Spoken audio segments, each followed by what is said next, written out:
Hello, dear students. Welcome back to God's First English. So, today I would like to give you a welcome in our today's lesson. It is about correcting our mistakes. Ni rijyanye no gukorektinga cyangwa se gukosora amakosa turi gukora muri iyi minsi mu kuvuga icyongereza. Hari igihe uzumva umuntu avuze ngo I am agreeing with you. I am agreeing with you. Ndi kwemeranya nawe, akabazi ko ibyo avuze ari byo kandi ari amakosa. Cyangwa se kumva umuntu avuze ngo I am understanding, akabazi kavuze uti ndi kumva cyangwa se ndi gusobanukirwa, gusa that's mistake. Ayo ni amakosa. Gusa muri iyi video ugiye kubona amakosa menshi usanzwe ukora mu kuvuga icyongereza gusa. I do believe that after watching this video you are not going to do the same mistake. Nyuma yo kureba iyi video ntabwo ugiye kongera gukora ayo makosa. Gusa before we get started, I would like to let you know this opportunity. Mbere ko dutangira gushaka kumenya aya mahirwe. So, hamwe n'abanyeshuri banjye ndetse n'abanyeshuri bari kugenda batugana muri iyi minsi, turi kwitoza kuvuga icyongereza, turi kuba mu isi yo kuvuga icyongereza, aho imikoro turi gutanga cyangwa se ibyo turi gukora byose ni ibyerekeranye no kuvuga icyongereza. Kuko mubizi ibanga ryo kumenya icyongereza ni ukukivuga, no guhora witoza. So, turi kuba mu isi yo kuvuga icyongereza. Niba nawe wifuza kuba mu isi nk'iyo tubayemo yo kuvuga icyongereza, please SMS me or WhatsApp me, nyandikira, then dutangire twigane. So without talking too much, let's get started our today's lesson. I am understanding. Hari igihe umuntu bari kumusobanurira akamubaza ati se uri gusobanukirwa? Agashaka kuvuga ngo ni gusobanukirwa, bitewe nuko yize present continuous agahita avuga ngo I am understanding. Gusa turavuga ngo I understand, tutitaye yuko iyi I am understanding iri muri present continuous kandi imeze neza. Gusa turavuga ngo I understand. Mwene izi verb zerekeranye n'ibintu bya feeling cyangwa se mental condition, most of the time ntago tubikoresha muri present continuous. Ntago tubikoresha muri present continuous ngo twongereho verb to be even tuzishire muri ing form zino verb. Instead, ahubwo zikora nka simple present like I understand. I understand. Ndi kumva, ndi gusobanukirwa. Urugero nshobora kuvuga ngo I understand your problem and I'll help you. Ndi kumva ikibazo cyawe kandi nzagufasha. I understand your problem and I'll help you. Ndi kumva ikibazo cyawe cyangwa se nsobanukiwe ikibazo cyawe kandi nzagufasha. There's a time you hear someone saying I am knowing him. Ndi kumumenya, I am knowing him. No, turavuga ngo I know him, ndamuzi. Apana kuvuga ngo I am knowing him. Ni kuvuga ngo knowing ni ibijyanye na mental condition, n'ibyo uri gutekereza mu mutwe wawe. Kumenya biva mu mutwe ni mental condition. Kandi twabonye ko ibijyanye na feelings cyangwa se mental condition, mwene izo verb ntago zikora muri present continuous like verb to like cyangwa se verb to love, gukunda. Iyo ni feeling cyangwa se mental condition. Mwene izo verb ntago zijya muri present continuous. Iyo uvuze ngo I am knowing him, uvuze ngo ndi kumumenya gusa, iyo uvuze ngo I'm knowing him, that's mistake. Turavuga ngo I know him. Urugero, I know him from school, ndamuzi ku ishuri. I know him from school, ndamuzi ku ishuri. Ikindi ntabwo tuvuga ngo I am liking this, ndi gukunda bino. I am liking this, no. Ushaka kuvuga ngo ndi gukunda bino, ushaka kuvuga ngo I like this, nkunda bino. Cyangwa se ndi gukunda bino ukavuga uti I like this, I like this. Ushobora kuba ushaka kuvuga ngo ndi gukunda iyi ndirimbo, ukavuga ngo I like this song. Ndi gukunda iyi ndirimbo cyangwa se nkunda iyi ndirimbo. I like this song. Ntabwo tuvuga ngo I am agreeing with you. I am agreeing with you. Ahubwo turavuga ngo I agree with you. Ntabwo tuvuga ngo I am agreeing with you. We say I agree with you. Urugero, I agree with you about that decision. Ndemeranya nawe cyangwa se ndi kwemeranya nawe kuriya mwanzuro. Ntabwo tuvuga ngo I am remembering him, ngo ndi kumwibuka. Turavuga ngo I remember. I remember him. I remember him from the party last year. Ndamwibuka mu kirori. I remember him from the party last year. Ndamwibuka mu kirori cy'umwaka ushize. Ntabwo tuvuga ngo I am forgetting, ndi kwibagirwa. I am forgetting. Turavuga ngo I forget. I forget. Turavuga ngo I have forgotten my keys at home. Nibagiriwe imfunguzo zanjye mu rugo. I have forgotten my keys at home. Nibagiriwe imfunguzo zanjye mu rugo. Ntabwo tuvuga ngo I am hearing you, no. Ndi kukumva. Ushaka kubwira umuntu ngo ndi kukumva, uramubwira uti I hear you. I hear you. Ndi kukumva cyangwa se ndakumva. I hear you. I hear you but I can't change the rules. Ndakumva gusa sinahindura amategeko. Ndakumva gusa sinahindura amategeko. Ntabwo tuvuga ngo I am seeing you. Ndi kukubona. Ubu ngubu ndi kukubona. Turavuga ngo I see you. I see you. Ndakubona cyangwa se ndi kukubona. Ushaka kubwira umuntu ngo ndi kukubona, it's better if you say I see you. I see you are busy. Ndabona uhuze. So I'll come later. Ndaza kuza nyuma. We can also say, I mean you are not allowed to say I am angry to you. I am angry to you. Ndumva mbabaye kubera wowe. I am angry to you. No. Turavuga ngo I am angry with you. I am angry with you. Ndumva mbabaye kubera wowe. Ndumva mbabaye kubera wowe. I am mad with you. I am mad with you. Turavuga ngo I am mad at. Ntabwo tuvuga ngo dukoresha with, ahubwo dukoresha at. I am mad at you. Ni kimwe no kuvuga ngo I am angry with you. I am mad at you. Ni kimwe no kuvuga ngo I am angry with you. Ndumva mbabaye kubera wowe. Ndumva mbabaye kubera wowe. Urugero dushobora kuvuga ngo I am angry with you for breaking your promise. Ndumva nkurakariye kubwo kwangiza cyangwa se kutubahiriza isezerano ryawe. Kwangiza isezerano ryawe. Cyangwa se I am mad at you because you forgot my birthday. Ndumva nkurakariye kubera ko wibagiwe itariki y'amavuko yanjye.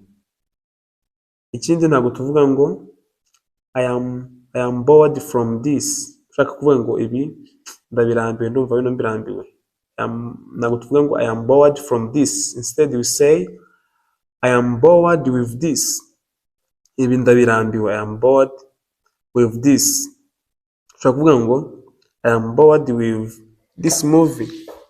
Iyi filime ndayirambiwe. Ikindi ntabwo tuvuga ngo I am interested on it. Ahubwo turavuga ngo I am interested in it. Ndabikunda. I'm interested in it. Ndabikunda. Urugero, I am interested in it because it's good opportunity. Ndabikunda kuko ni amahirwe meza. Ndabikunda kuko ni amahirwe meza. Ikindi ntabwo tuvuga ngo I am afraid from dogs. Ushaka kuvuga ngo ntinya imbwa, uravuga ngo I am afraid of dogs. Ntinya imbwa. Urugero, I am afraid of dogs, so please keep them away. Ntinya imbwa, nyamuneka uzishire kure yanjye. Keep them away. Uzishire kure. Mu gihe ushaka kuvuga ngo uri umuhanga wenda se mu Cyongereza, ushaka kuvuga ngo I am good at English. Ntabwo tuvuga ngo I am good in English. No. At English. Urugero, I am good at English, so I help my friends with homework. Ndi umuhanga mu Cyongereza, niyo mpamvu njya mfasha inshuti zanjye homework cyangwa se umukoro. Ushaka kuvuga ngo uri umuswa mu mibare, ushaka kuvuga ngo I am bad at math. Dukoresha at. Gusa ntabwo tuvuga ngo I am bad in math. No, ntabwo tuvuga ngo I am bad in math, ahubwo dukoresha at. I am bad at math. urugero I'm bad at math so I always use a calculator. Ndi umuswa mu mibare niyo mpamvu mpora nkoresha calculator. Ndi umuswa mu mibare niyo mpamvu mpora nkoresha calculator. Iyo ushaka kuvuga ngo like ni umugore wanjye, abantu benshi hano bajya babyitiranya ugasanga umuntu avuze ngo I am married. Ese iyo umuntu avuze ngo I am married mu kinyarwanda biba bishatse kuvuga iki? Iyo umuntu avuze ngo I am married aba avuze ngo mfite umugore cyangwa se mfite umugabo. Mfite umugore cyangwa se mfite umugabo. So hano urugero rwacu ruravuze ngo I am married to her. I am married to her. Bishatse kuvuga ngo ni umugore wanjye. Her. I am married to her. Ni umugore wanjye. Then ntabwo tuvuga ngo I am married with her. Amakosa. Ahubwo turavuga ngo I am married to her. Urugero I am married to her. We have been together for 10 years. Ni umugore wanjye tumaranye imyaka 10. We have been together tumaranye imyaka 10. I am responsible for this. I am responsible for this. Ushaka kuvuga ngo bino ndabishinzwe. I am responsible for this. Ntabwo tuvuga ngo I am responsible of this. Ntabwo turavuga ngo I am responsible for this. Ibi ndabishinzwe.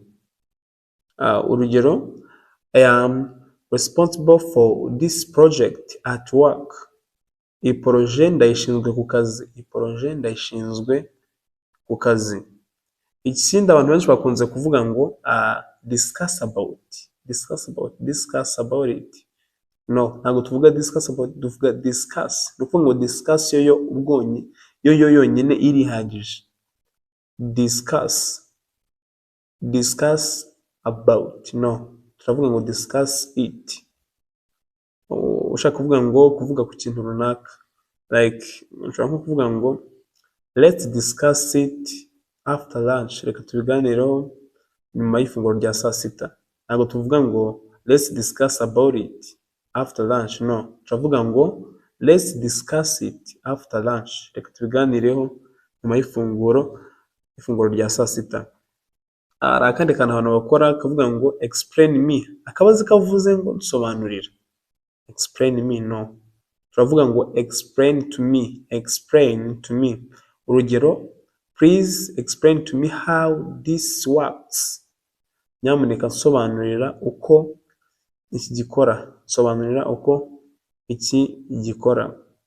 Hari n'igihe umuntu avuga ngo like enter into the room cyangwa se enter in the room. Akabazi kavuze ngo injira mu cyumba.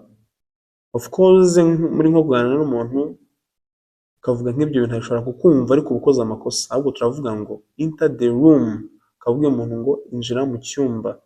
Injira mu cyumba. Ushobora kubwira umuntu ngo please enter the room quietly. Injira mu cyumba utuje ucecetse. Injira mu cyumba ucecetse. Ntabwo tuvuga ngo enter in cyangwa se enter into the room. Kubera ko enter yo ubwayo irihagije. Niyo mpamvu tutongeraho in cyangwa se into.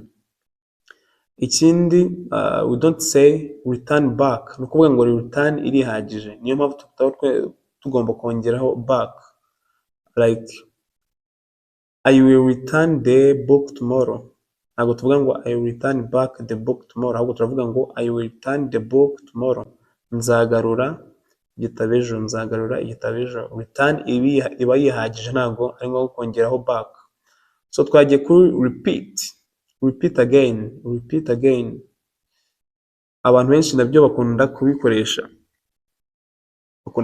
Turavuga ngo gusa turavuga ngo repeat. Subiramo. Turavuga ngo repeat nayo iba yihagije. Ntabwo ari ngombwa kongeraho again. Can you repeat what you said? Ese wasubiramo ibyo uvuze. Can you repeat what you said? Ese wasubiramo ibyo uvuze. Ikindi ntabwo tuvuga ngo combine together. Combine nayo irihagije. Combine irihagije. Ntabwo ari ngombwa kongeraho together. Urugero combine the ingredients before cooking. Ingredients ni ibirungo. huza ibirungo, combine bishyira hamwe mbere yo guteka. Tugira na verb like to meet together, to meet together. Abantu bino bintu niko bamenyereye kuvuga gusa ni amakosa. Nk'abanyeshuri bajye birinda cyane cyane amakosa bo, kuko bo baba basabwa cyane kwandika. Meet together, meet nayo iba yihagije. Meet nyine no guhura, no mu Kinyarwanda ushobora guhita ubyumva meet, guhura. Ikindi ngo meet together, iyo together bawongeyeho ntago aba ni ngombwa, kuko meet yo yonyine ubwayo irihagije. Urugero dushobora kuvuga ngo we will meet at the park at 5 p.m. We will meet at the park at 5 p.m. Turaza guhurira kuri park saa 11 z'umugoroba. Turaza guhurira kuri park saa 11 z'umugoroba. Hari andi makosa cyane abanyeshuri bajya bakora, like yaba ari kuvuga ukumva aravuze ngo he didn't went. He didn't went. No kuvuga ngo ntago mu nteruro dushiramo past ebyiri zegeranye. Mu nteruro nk'iyi ngiyi ntago dushiramo past ebyiri zikurikiranye, like did iri muri past, even na went nayo iri muri. Nuvuga ngo hano ni verb ebyiri, verb to do na verb to go, zombi ziregeranye kandi ziri muri past. Aya ni amakosa. He didn't went. Ushaka kuvuga ngo ntiyigeze agenda, uravuga ngo he didn't go, ntiyigeze agenda. He didn't go. Irindi kosa, she didn't came. Aho ngaho come na did byombi biri muri past. Gusa verb iyo ushaka kubaka nk'interuro, verb iri inyuma iba igomba kuza muri present. Ukavuga ngo she didn't come, ntiyigeze aza. They didn't eat, niko tuvuga. Ntabwo tuvuga ngo they didn't eat. They didn't eat, ntibigeze barya. Ahubwo turavuga ngo they didn't eat, ntibigeze barya. I didn't knew. I didn't knew. Ahubwo turavuga ngo I didn't know, sinigeze mbimenya. He didn't saw it. He didn't saw it. Turavuga ngo he didn't see it, ntiyigeze abibona. She didn't wrote, ntiyigeze yandika. She didn't wrote. Ntabwo ari gutyo tubivuga, ahubwo turavuga ngo she didn't write. She didn't write. They didn't took it, ntibigeze bagifata. Ahubwo turavuga ngo they didn't take it, ntibigeze bagifata. I didn't understood. I didn't understood. Turavuga ngo I didn't understand, sinigeze nsobanukirwa. He didn't told me, ntiyigeze ambwira. Ahubwo turavuga ngo he didn't tell me. He didn't tell me. Ikindi ntabwo tuvuga ngo I am agree. Turavuga ngo I agree, nkuko twabibonye hejuru. I am agree, no. Turavuga ngo I agree. Cyangwa se ntabwo tuvuga ngo I am disagree. No. Turavuga ngo I disagree. Turavuga ngo I agree with your opinion. Ndemeranya cyangwa se ndi kwemeranya n'igitekerezo cyawe. I disagree with this statement. Sinemeranya n'iyi statement. Ndi kwemeranya n'iyi statement. Ikindi ushobora kuvuga ngo I am prefer tea. No. Ushaka kuvuga ngo nkunda icyayi, I prefer tea. Uravuga ngo I prefer tea, nkunda icyayi, not I am prefer tea. Ushobora gukunda uti hano hantu niho hanjye. Ushobora kuvuga uti hano hantu niho hanjye. Hari igihe ugera ahantu ukumva uti ahantu rwose haranejeje, cyangwa se like muri nko mu magroupe bari kugenda bawohereza amagroupe, bakagushira nko muri groupe ushaka kujyamo, wifuzaga kujyamo. Icyo gihe tuvuga ngo I belong here, aha niho hanjye, hano niho hanjye, not I am belong here, not I am belong here. Andi makosa menshi cyane abantu bakunze gukora, like ashaka kuvuga ngo cana, akavuga ngo open the light, open the light. Gusa turavuga ngo turn on the light, turn on the light. Please turn on the light, it's dark. Nyamuneka cana urumuri, harijimye. Yashaka kuvuga kuzimya akavuga ngo close the light, ahubwo turavuga ngo turn off the light, turn off the light. Urugero, turn off the light before you leave, uzimye mbere yuko ugenda, cyangwa se zimya mbere yuko ugenda. Turn off before you leave, zimya mbere yuko ugenda. Gucana televiziyo, open the TV. Akabazi kavuze ngo cana televiziyo, gusa turavuga ngo turn on the TV, turn on the TV. Urugero dushobora kuvuga ngo turn on the TV to watch the news. Cana televiziyo turebe amakuru, kugira ngo turebe amakuru. Close the TV, no, turavuga ngo turn off the TV, turn off the TV. Urugero, turn off the TV when the movie ends. Uzimye televiziyo filime nirangira, uzimye televiziyo filime nirangira. Open the radio, cana radio. Ntabwo dukoresha open, dukoresha turn on, turn on the radio, cana radio. Turn on the radio to hear the music, cana radio kugira ngo twumve imiziki. Dushobora no kuvuga ngo, ushaka kuvuga ngo nakoze ibirori cyangwa se nagize ibirori, ntabwo tuvuga ngo I made a party, ahubwo turavuga ngo I had a party, nakoze ibirori. Urugero, I had a party last weekend, nagize ibirori cyangwa se nakoze ibirori weekend ishize. Ntabwo tuvuga ngo I did a mistake, ahubwo turavuga ngo I made a mistake, I made a mistake, nakoze amakosa. I made a mistake on the test, nakoze amakosa muri test cyangwa se mwibazwa.